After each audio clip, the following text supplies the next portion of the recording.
El macroscopio es un instrumento que permite ver de cerca algo grande, y esa será nuestra intención. Acercarnos desde las pequeñas historias personales y sus recorridos al sistema científico nacional. ¿Quiénes lo conforman? ¿Cómo llegaron allí? ¿Desde dónde partieron? ¿Qué obstáculos tuvieron que sortear? Son solo algunas de las preguntas que estaremos contestando en nuestro programa. Les invitamos a escuchar estas trayectorias y a sus protagonistas.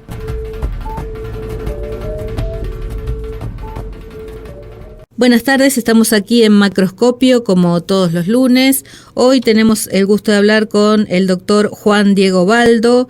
Diego, como lo conocemos, es doctor en Ciencias Biológicas, investigador independiente de CONICET, se dedica a la taxonomía, citogenética y evolución de anfibios y reptiles y trabaja aquí en Misiones en el Instituto de Biología Subtropical Nodo Posadas. ¿Cómo estás, Diego? Buenas tardes. Buenas tardes, ¿cómo te va, Sandra? Y un saludo a la audiencia. Gracias. Diego, contame un poquito cómo fue que te decidiste por la biología, por seguir estudiando. ¿Cuándo fue eso? ¿Siempre lo tuviste claro desde chiquito? No, bueno, yo nací en Córdoba, viví mi infancia y mi adolescencia en Córdoba y tuve una fuerte impronta familiar en lo que refiere a la relación con la naturaleza. Padre, le gustaba mucho el campo, le gustaban mucho las plantas, los animales, y eso en cierta medida signó nuestro futuro como familia, ¿no? Porque mi hermano, que me lleva 7 años, estudió biología, y bueno, gran parte de esa influencia paterna también se vio reflejada en nuestra biblioteca, en la cual se veían muchísimas enciclopedias de animales, de biología en general, y eso en cierta medida me fue orientando hacia las ciencias biológicas. Y bueno, luego la figura de mi hermano, con muchos años más que yo, estudiando biología, siempre trayendo bichos, yendo al campo, con amigos que traían más bichos, cosas, eso realmente fue me marcó muchísimo y eso realmente me decidió a venir para acá. Pero bueno, en ese transcurso también había pensado otras opciones, entre las cuales se destacaba la astronomía, y mi hermana, que era psicóloga y trabajaba en la escuela de psicología, que era de Ciencias Sociales, de la Facultad de Ciencias Sociales de la Universidad Nacional de Córdoba, me sugirió unos cursos de orientación vocacional muy buenos que hay en Córdoba, y en esos cursos de orientación vocacional saltó también la biología como una de las cosas fundamentales en mi vida. Bueno, de ahí decidí, un amigo mío venía para acá, de Jesús María, a estudiar genética. Habían en quinto año de la carrera, en quinto año de la secundaria había hecho unos trabajos especiales sobre genética. Me decidí a venir y luego el taxón de estudios sí fue cambiando a lo largo del tiempo. Primero lo conocí a Ernesto Krausuk, que trabajaba con aves, trabajé un tiempo con él, después trabajé un tiempo con víboras, hasta que después encontré como un nicho deshabitado de anfibios en la provincia para el estudio de los anfibios, y como casi no había gente estudiando anfibios en la provincia, me decidí a estudiar anfibios. Ahí conocí a gente de otros lados que me orientó mucho y me guió en los primeros pasos en el estudio de los anfibios, y bueno, me terminé dedicando casi enteramente a los anfibios, aunque subrepticiamente también trabajo con algunos otros grupos a veces. Y siempre educación pública, ¿no? En las universidades, veo que todos tus hermanos también estudiaron en universidad pública. Sí, exactamente, sí. Mis abuelos eran gente de campo, en lo que es el este de la provincia de Córdoba. Después se mudaron un poco más al centro, a Jesús María, cerca de la ciudad de Córdoba, y mi padre tuvo que trabajar desde los 12, 13 años.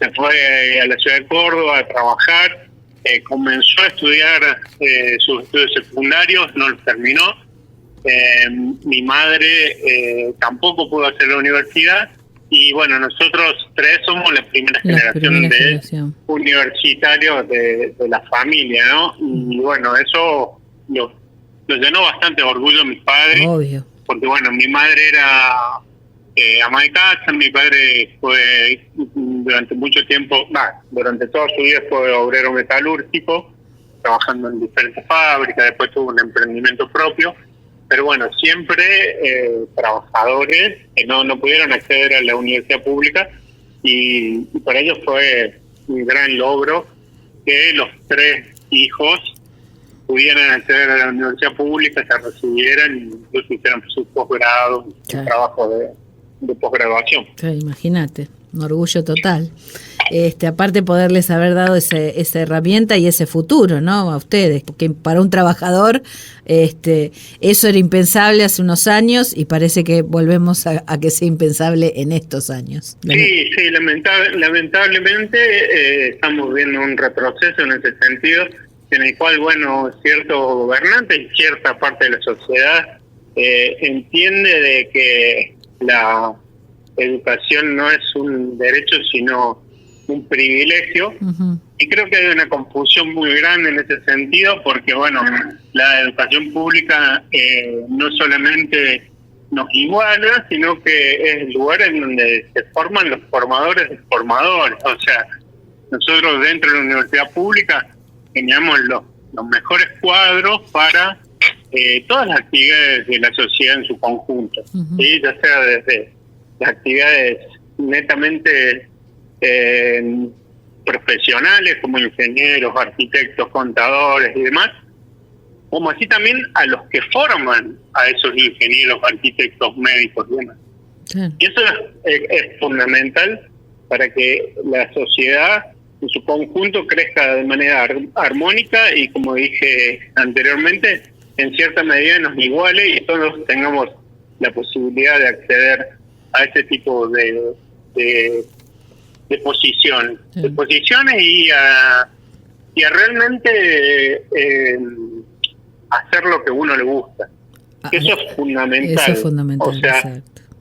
Primero es muy difícil a lo largo de nuestras vidas encontrar qué es lo que nos gusta. Muchas veces nos pasamos el resto de toda nuestra vida buscando qué nos gusta y realmente no lo encontramos, pero la universidad pública nos da esa posibilidad de que todas las personas puedan en cierta medida buscar lo que les gusta, y si lo logran reconocer, alcanzarlo a través de la obtención de un título universitario, y de esa manera es lo más gratificante que hay, porque uno pasa el resto de su vida haciendo cosas que le gustan, y no trabajos o tareas ingratas que solamente las realizamos para obtener un rédito económico. Sí, hay toda una apuesta ahí de vida, ¿no? Que bueno, que se facilita precisamente por esto que acabas de mencionar, este sistema que nos iguala y que nos permite, que nos debería permitir el acceso a esa formación. Sí, exactamente. Realmente el mero hecho de la gratuidad de la universidad no lo garantiza, pero la ausencia de la universidad pública realmente lo restringe completamente. Claro, totalmente. Entonces, no es solamente que tiene que haber una universidad pública gratuita y de calidad, sino que tenemos que hacer todos los esfuerzos para que todas las personas de nuestro país puedan acceder a la universidad pública. Y eso se debe garantizar a través de comedores estudiantiles, becas de albergue, becas de ayuda económica, traslados y un montón de cosas que lamentablemente se ven cada vez más lejanas del horizonte político actual. Sí, hubo un momento muy interesante, aunque nos estamos desviando un poco del tema, pero bueno, ahora retomamos, en donde, bueno, además eso, ¿no? De estas universidades se replican en la lejanía, ¿no? Muchos entrevistados me decían, ¿no? Lo importante que fue para ellos, por ejemplo, que hubiera una sede universitaria cerca de su pueblo o de su ciudad, que antes no había, porque tener que trasladarse a centros urbanos importantes, era completamente imposible, era no estudiar.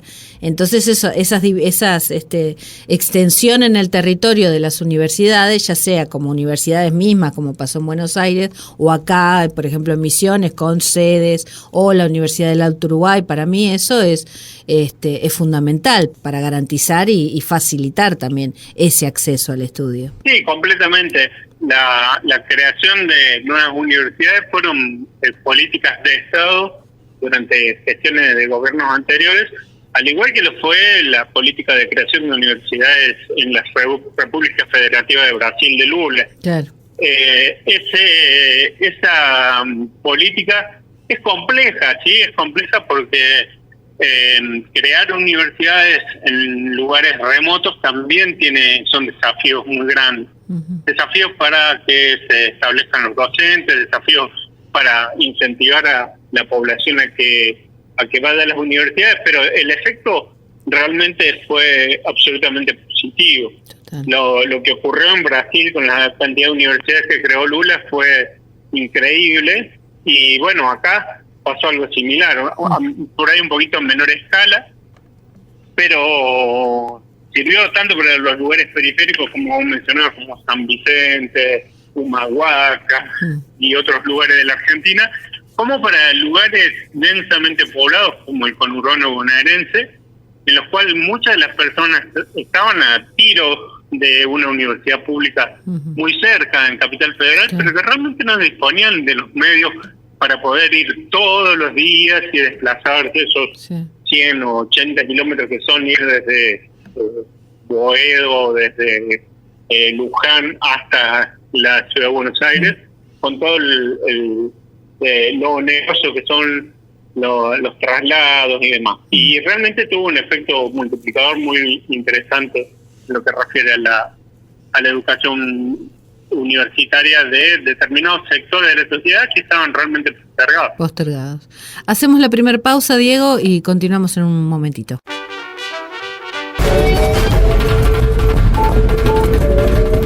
Macroscopio. Ver de cerca algo grande. Continuamos hablando con Diego Baldo. Bueno, comentaba sus primeros pasos por la formación, después derivamos en un análisis de la importancia de la universidad pública y ahora volvemos a tu caminito. ¿Cómo fue que, bueno, te estableciste acá? Estuviste por Tucumán también, tenemos un amigo en común que fue el primer entrevistado de este programa, el doctor Gustavo Scrocchi, y después, bueno, te estableciste aquí. ¿Y cómo fue tu camino por CONICET? ¿Cómo decidiste presentarte una beca?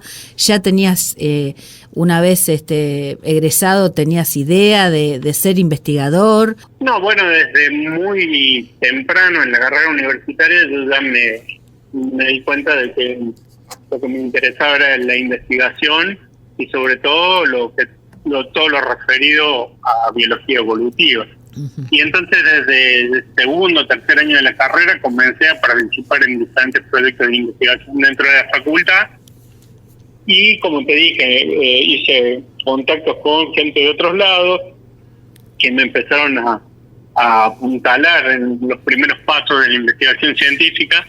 Y entonces ya en los últimos 2 años de la carrera yo ya había transitado una parte importante de lo que refiere a los primeros pasos de la investigación científica. Entonces ya había conocido un montón de gente, había ido a muchos congresos, había tenido la suerte de hacer algunos pequeños descubrimientos y poder publicar esos trabajos. Entonces realmente ya a mediados de la carrera yo ya tenía muy en claro que quería ser investigador científico. Bien. Pero bueno, me tocó transcurrir los últimos años de mi carrera en la década del 90, los fines de la década del 90 y principios del siglo XXI, en el cual realmente las condiciones sociopolíticas y económicas de la Argentina eran complejas. Entonces me presenté en un escenario en el cual todos mis compañeros estaban yendo del país a Brasil o a Europa o a Estados Unidos a buscar lugares en los cuales los reciban para hacer sus maestrados, sus doctorados. Yo aposté por presentarme aquí en Argentina a la carrera de investigador Me presenté en el 2001 para empezar a trabajar en el 2002 y claramente no me dieron, en ese momento dieron muy poquitas becas para todo el país, entonces no fui seleccionado. Entonces, ya recibido, me puse a trabajar de barman, me puse a trabajar en otras cosas hasta que conseguí trabajar en un proyecto con conservación de vicuñas en la Puna Jujeña.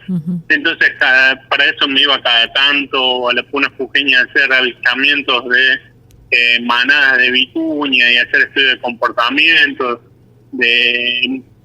con gente del CONICET de Jujuy. Y bueno, volví a insistir con las becas de CONICET en el año 2002, y en el 2003 aumentaron significativamente el número de becas. Claro. Y ahí pude entrar a hacer mi doctorado. En ese momento Claudio Vidó era mi director de la beca doctoral. Él, por motivos personales, se fue cuando yo recién empezaba mi carrera de doctorado, se fue a vivir a Río de Janeiro. Sí. Bueno, eso me dejó un poco huérfano acá en la carrera, y la carrera se me demoró un poquito más de lo previsto, y conocí a mi pareja, Andrea, quien se estaba yendo a Tucumán a hacer su doctorado también con las becas de área de vacancias geográfica que también otorgó el gobierno de Cristina en aquel entonces para hacer doctorados en lugares formados y volver a las universidades para devolver esa formación que uno recibió en esos centros de alta capacidad y conocimiento. Bueno, y en ese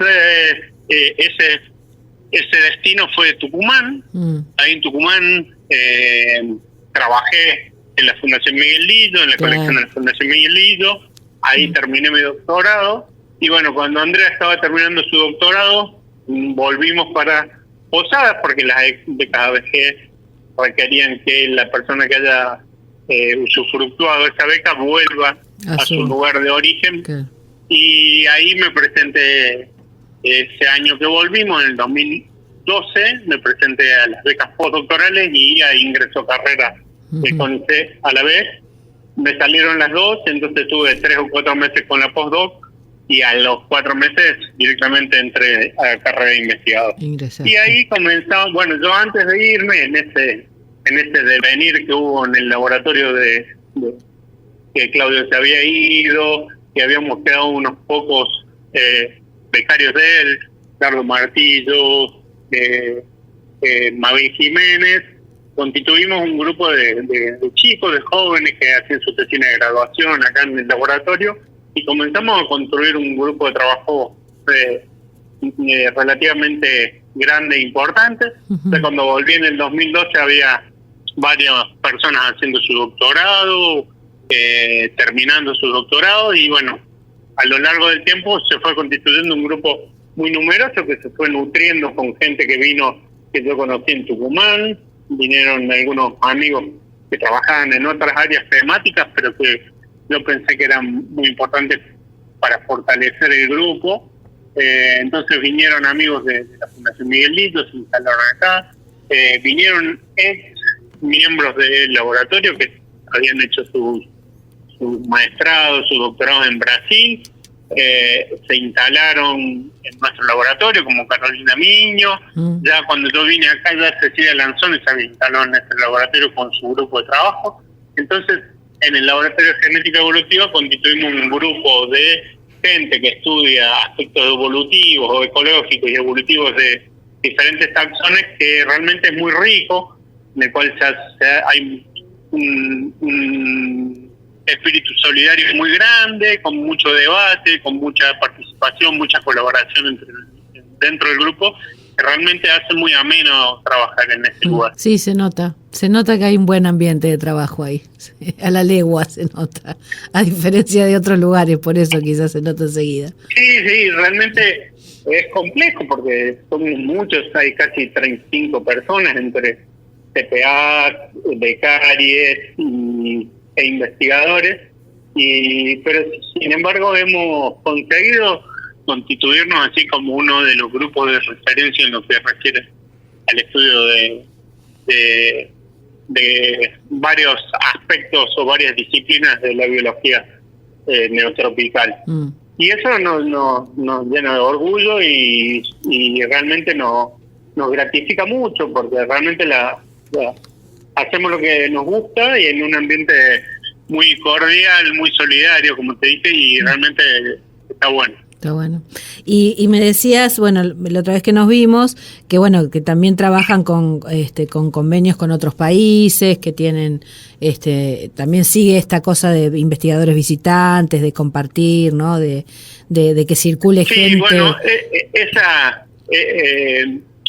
desde los comienzos, desde el laboratorio en la década del 90, siempre hubo un espíritu muy grande de colaborar con diferentes investigadores del resto del mundo, ¿no? Uh-huh. Claudio en su momento trabajaba mucho con investigadores de la Universidad de York en Inglaterra, con investigadores rusos, con muchos investigadores españoles. Y bueno, nosotros cuando, debido a que en algunas de las disciplinas a las cuales yo me dedico, que son la taxonomía y la sistemática, siempre tienen que ser abordadas en un contexto global, ¿no? Uno no puede restringirse geográficamente al estudio de un género, sino que tiene que adecuarse a la distribución que tiene el género. Y esos grupos taxonómicos que yo estudio, a veces, o casi todos, se distribuyen ampliamente en Uruguay, en Brasil, en Paraguay. Y eso nos llevó a tener muy fuertes lazos con investigadores, sobre todo de Brasil, pero también de Uruguay, de Paraguay.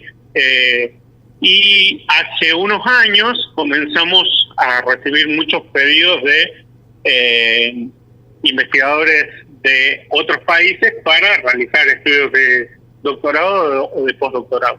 Y eso también es muy enriquecedor. Actualmente dentro del laboratorio tenemos 4 investigadores e investigadoras de Colombia, algunos como investigadores de CONICET, otros como becarios doctorales y postdoctorales. Hay gente de Brasil, de Paraguay, y después tenemos un flujo de gente muy interesante que actualmente hay investigadores de nuestro laboratorio que están en Estados Unidos, en Alemania, en Chile, gente que estuvo en Portugal. Hay una red totalmente de conexiones o colaboraciones con investigadores de todo el mundo, que eso enriquece muchísimo las discusiones, enriquece muchísimo el debate de nuestros proyectos y demás. Actualmente también tenemos un proyecto en colaboración para el estudio de peces con investigadores de la Universidad Nacional de Río de Janeiro. Colaboramos con gente de la Pontificia Universidad Católica de Quito, de Porto Alegre, de la UNESPI de Río Claro. Hay una red de colaboraciones muy interesante. Bueno. Una chica que dirijo yo en la carrera de investigador estuvo trabajando en Portugal y en la Universidad de Valdivia, la Universidad del Sur, en Valdivia, con quienes también tenemos una colaboración estrecha. Y después tenemos colaboraciones con grupos de investigadores de varios lugares de Argentina. Claro. De la Fundación Miguel Lido, por haber estado yo en ese lugar durante 5 o 6 años, con investigadores del CENPAT, del Museo de la Plata, del Museo Bernardino Rivadavia de Buenos Aires. Claro. Es realmente muy nutrida la red de colaboraciones que tenemos y realmente está muy bueno. Qué bueno. Hacemos otra pausita, Diego, y volvemos después de escuchar un tema. Macroscopio. Investigar. ¿Para qué? Continuamos hablando con el doctor Diego Baldo. Bueno, estábamos hablando de las infinitas relaciones que tienen con sus equipos de investigación, con otros países, con otros equipos de investigación del país, todo su trabajo interesantísimo, y cómo estos lazos, estas redes enriquecen y fortalecen también el trabajo propio. Nos contabas al inicio que bueno, que habías encontrado ese nicho. ¿Qué descubriste de especial? Porque realmente bueno, como en todas misiones, ¿no? La diversidad de géneros y especies así abrumadora. ¿Qué fue lo especial que encontraste en estos bichitos que parecen su uso o que no tienen su función o que son uno más en la cadena? Bueno, básicamente uno va empezando a conocer los bichos y se va sorprendiendo a medida que los conoce, ¿no? Y entonces en esa sorpresa, primero la primera sorpresa uno la genera descubrir la diversidad de formas que hay, ¿no? Formas de bichos. Entonces de pronto uno llega a la provincia y piensa que hay sapos y ranas, o sapos que trepan, ranas que trepan, ranas que saltan y sapos. Y cuando uno realmente empieza a reconocerlos, empieza a descubrirlos y ve que hay por lo menos 60 especies de ranas en la provincia, de ranas y sapos en la provincia, ya eso es una primera forma de asombrarse. Decir, bueno, wow, hay una diversidad taxonómica o diversidad morfológica o diversidad en tamaños, en cosas que realmente sorprenden. De las 170 especies de anfibios que hay en Argentina, casi 60, 65, 70 están en la provincia. Entonces dice uno, wow, qué diversidad que hay acá. Y a medida que uno se va interiorizando en diferentes aspectos de la vida de estos bichos, también se va sorprendiendo. Y los anfibios tienen una particularidad, y es que tienen ciclos de vida bifásicos, es decir, tienen larvas que en general viven en el agua, y adultos que viven en la tierra. Pero eso es una generalidad. En realidad hay una diversidad tan enorme de modos de vida de los anfibios que es uno de los grupos de vertebrados, o el grupo de vertebrados con vida más gigante de todos. ¿Sí? Entonces tenemos bichos que ponen los huevos en la tierra y que no tienen renacuajo, y que directamente del huevo sale un juvenil. Tenemos bichos que viven en bromelias y que como viven en esos cuerpos de agua muy reducidos con poquito alimento, las hembras van y ponen huevos no fertilizados en el agua de las bromelias para que los renacuajos coman y no se mueran de hambre. Wow. De ahí en adelante hay miles de cosas. Tenemos ranas que todas las ranas vocalizan, los machos de las ranas vocalizan para atraer a sus hembras de los sitios de reproducción, y esos cantos son especies específicos. O sea, cada rana tiene un canto, distinto de otra especie. Y no hay dos ranas que tengan el canto igual, y eso genera una variación gigante en lo que refiere a modo reproductivo, sitio de reproducción, de vocalización. Hay ranas que emiten ultrasonidos y que realmente no los podemos escuchar porque viven en ambientes muy ruidosos. Y después otras cosas que realmente son fundamentales de la importancia que tienen los anfibios son el rol ecológico que tienen los ambientes, ¿sí? Ya sea por este ciclo de vida bifásico que te digo, como el control o los servicios ecosistémicos que brindan a través de su alimentación de insectos. Pero una de las cosas fundamentales que tienen los anfibios son la piel, ¿no? Se dice que la piel de los anfibios es la farmacia más grande del mundo. Sí. Y esa piel, conocida como la farmacia más grande del mundo, se debe básicamente a que los anfibios tienen glándulas en la piel, tienen piel desnuda, es decir, no tienen escamas, no tienen pelos como tienen los mamíferos o los reptiles. Y esa piel desnuda está llena de abundantes glándulas serosas y mucosas. Y de esas glándulas serosas y mucosas liberan una cantidad infernal de sustancias químicas distintas que tienen infinidad de utilidades, la mayoría de ellas absolutamente desconocidas hasta el momento. Pero tenemos péptidos que sirven para la industria agronómica, tenemos sustancias que sirven para la industria farmacéutica, tenemos alcaloides lipofílicos, sustancias alucinógenas. Hay una variedad infernal de compuestos químicos que realmente no se conocen. Muchos de ellos son incorporados de la dieta.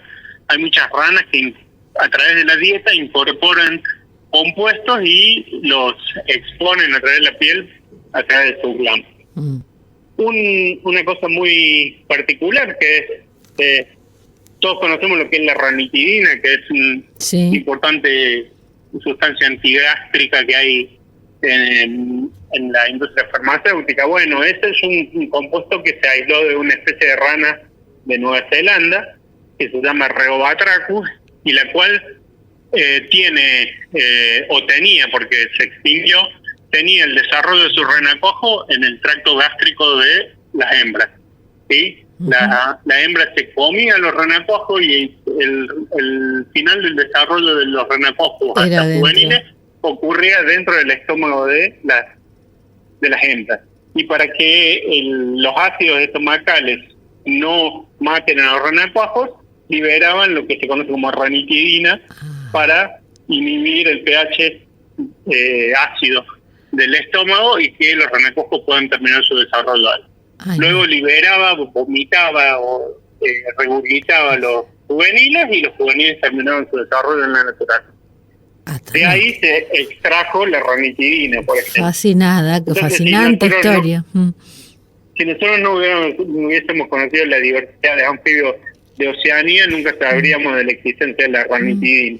¿Qué le pasó? ¿Por qué se extinguió, Diego? Porque las farmacéuticas extinguieron al Rheobatrachus. Qué mal, qué triste. Así que de las dos especies conocidas del género Rheobatrachus, lamentablemente se han extinto las dos.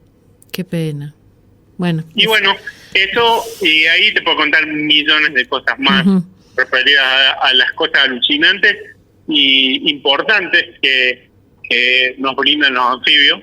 Y bueno, los descubrimientos que hemos hecho nosotros desde el laboratorio van desde el descubrimiento de nuevas especies desconocidas para la ciencia hasta estudios metabolómicos, estudios de contaminación, de conservación, de ecología, etcétera, etcétera. Y también has descubierto nuevos especímenes para aquí, para la provincia.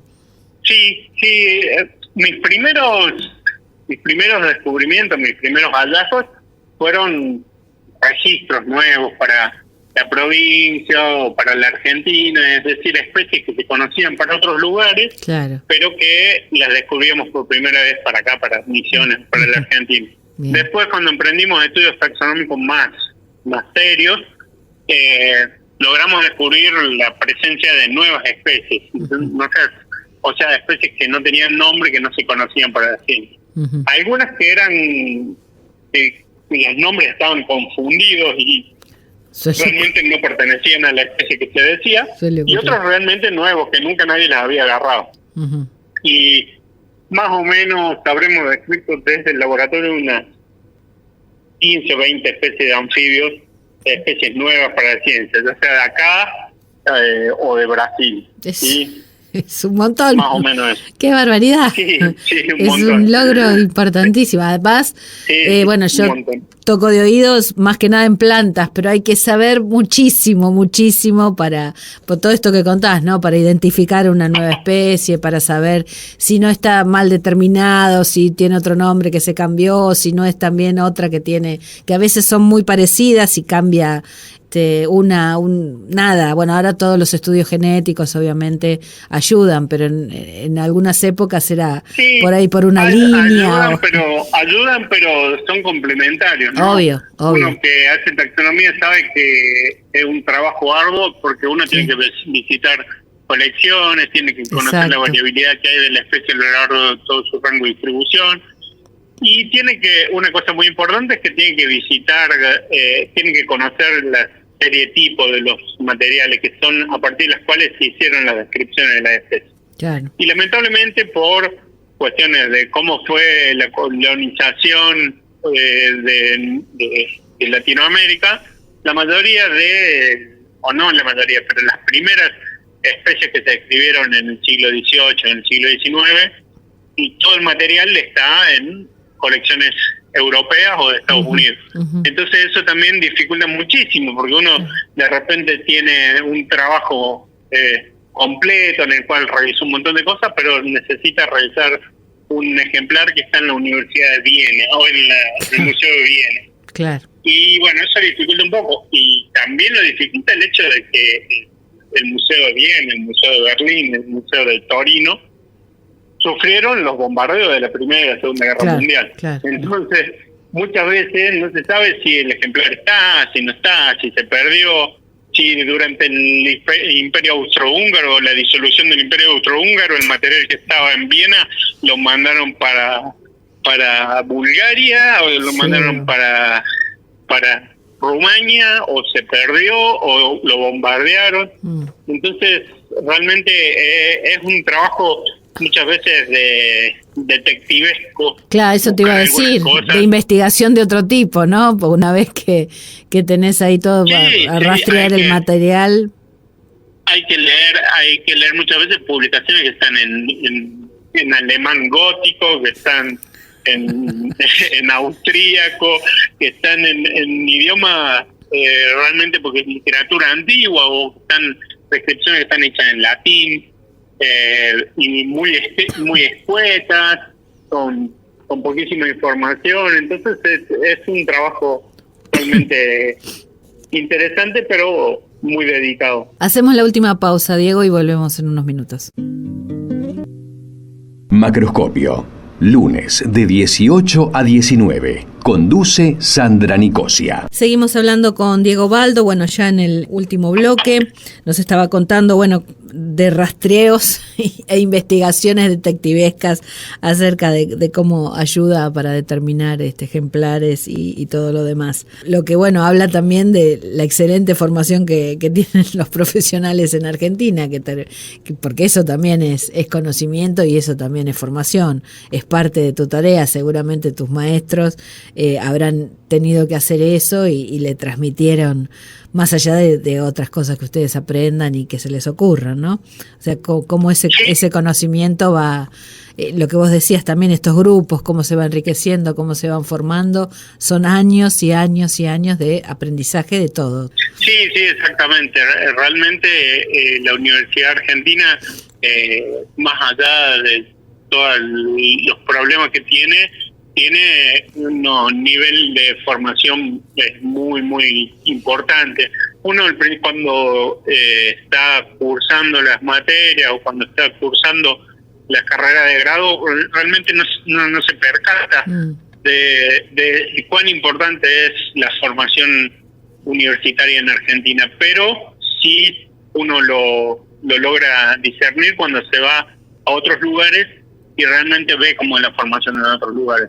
Comparativamente, la formación de grado en Argentina es muy buena, y los becarios y los investigadores de Argentina son muy requeridos en otros lugares del mundo por la versatilidad que tienen para desarrollar investigaciones dentro del laboratorio. ¿Sí?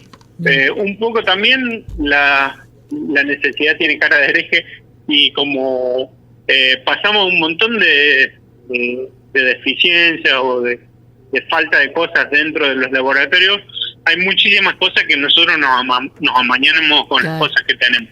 Y eso realmente en otros lugares no ocurre. Entonces, si no tienen determinado compuesto químico, si no tienen determinado aparato, si no tienen determinadas cosas, realmente no lo hacen, no lo pueden hacer. Y nosotros siempre nos damos maña para hacer las cosas de una manera u otra. Sí. Y además de eso también fomenta mucho la creatividad. O sea, no estoy diciendo que haya que pasar carencias en la universidad para poder ser creativo, pero realmente los investigadores argentinos son muy creativos, y eso se ve muchísimo en las rankings internacionales sobre publicaciones científicas, ya sea de las instituciones como de las personas en general. Las instituciones argentinas como el CONICET o las principales universidades de los centros más neurálgicos como Buenos Aires están rankeados entre las principales instituciones a nivel científico, a nivel mundial. A Latinoamérica ni hablar, pero a nivel mundial también.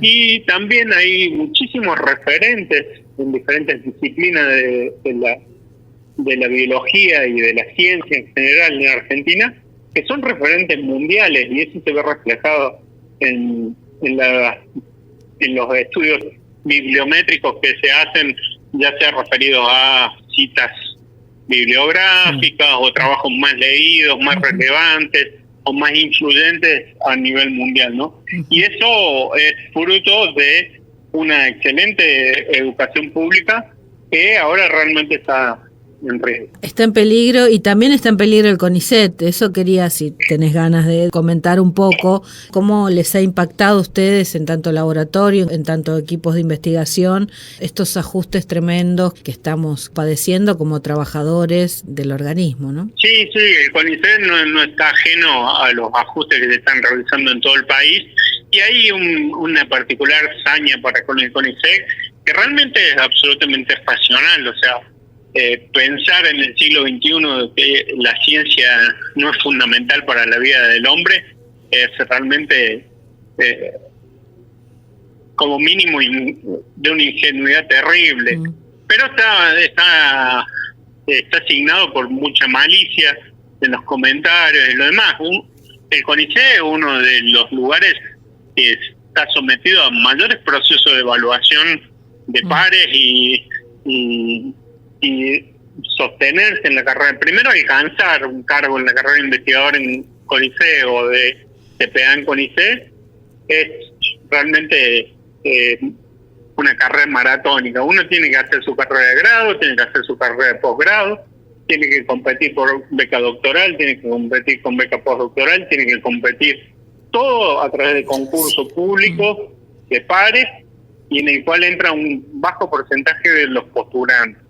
Después tiene que conseguir entrar a la carrera de investigador, después tiene que hacer informes anuales, después si quiere subir a categoría tiene que presentarse a las categorías de vuelta evaluado, después si quiere seguir ascendiendo tiene que volver a presentarse y vuelve a ser evaluado.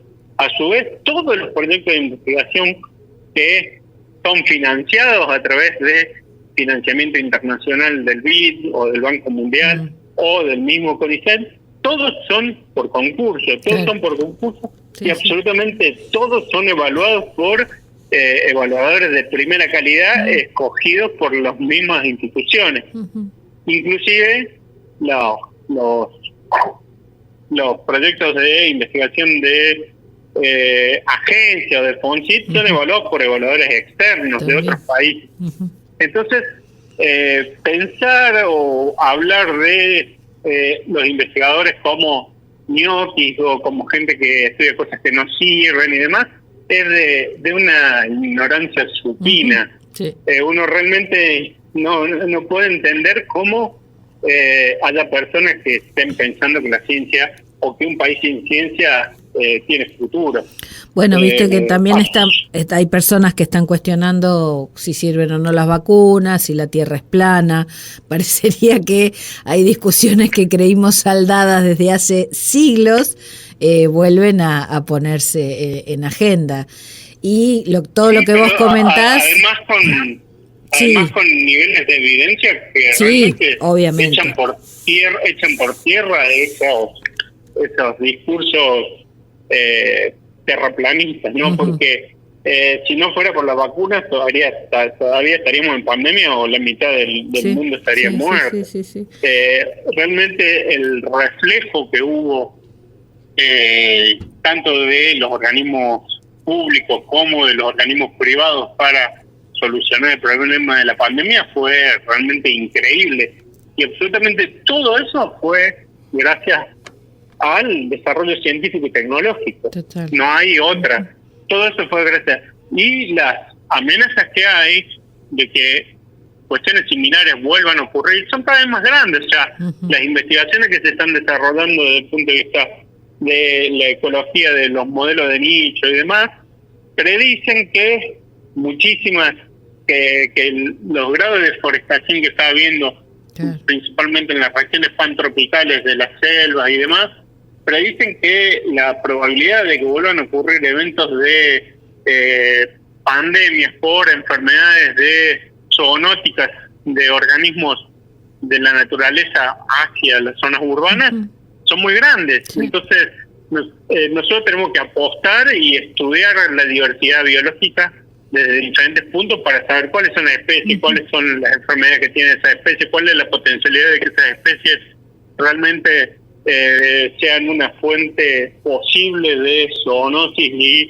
de que vuelva a pasar cosas similares a las que pasaron. Totalmente. Entonces, realmente tenemos que estar orgullosos del sistema científico nacional que creó Hussein y que se viene sosteniendo más allá de dictaduras militares, de gobiernos neoliberales, de gobiernos anarcocapitalistas como este, anarcolibertarios, de verdad que no sé cómo llamarlo, pero yo llamo a la población en general a hacer una reflexión acerca de la importancia que tiene la educación pública por un lado y la ciencia y la tecnología por otro. O sea, es muy raro que estemos sentados frente a una computadora con el aire acondicionado prendido y disfrutando del teléfono con Wi-Fi y que reneguemos de la ciencia y la tecnología. Es realmente absurdo. Sí, es realmente absurdo. Lo es. Pero bueno, pese a todo, seguimos trabajando y seguimos apostando a este desarrollo científico y tecnológico en el país, que nos permite independencia, que nos permite soberanía y que también nos permite crear nuestra propia agenda de necesidades y de urgencias para dar solución o por lo menos entender cuestiones que ocurren acá, ¿no? Y no en otro lado. Así que sí, bueno. Yo creo que la marcha en defensa de las universidades públicas que hubo el otro día es un llamado de atención, ¿no? Es un llamado de atención de que el ADN argentino está la impronta de la universidad pública y que, bueno, creo que hasta ahí llegaron y que no se puede ir más allá. Así es. No los vamos a dejar. Diego, te agradezco muchísimo todo tu tiempo y bueno, aquí a disposición para tus próximos logros y éxitos del laboratorio y del equipo, para, por supuesto, difundir cualquier actividad que hagan. Y gracias por estar acá. No, gracias a vos, Sandra, y bueno, un saludo afectuoso al público de Radio Universidad que realmente le hace el aguante a la universidad pública también a través de este medio que es muy importante para la sociedad de Misiones. Hoy escuchamos en Macroscopio Algo Personal por Joan Manuel Serrat, Preguntitas sobre Dios de Don Atahualpa Yupanqui y Le tengo rabia al silencio, Suma Paz. Nos despedimos hasta el próximo lunes. Los saluda Sandra Nicosia, Operación Técnica Beco Blanco.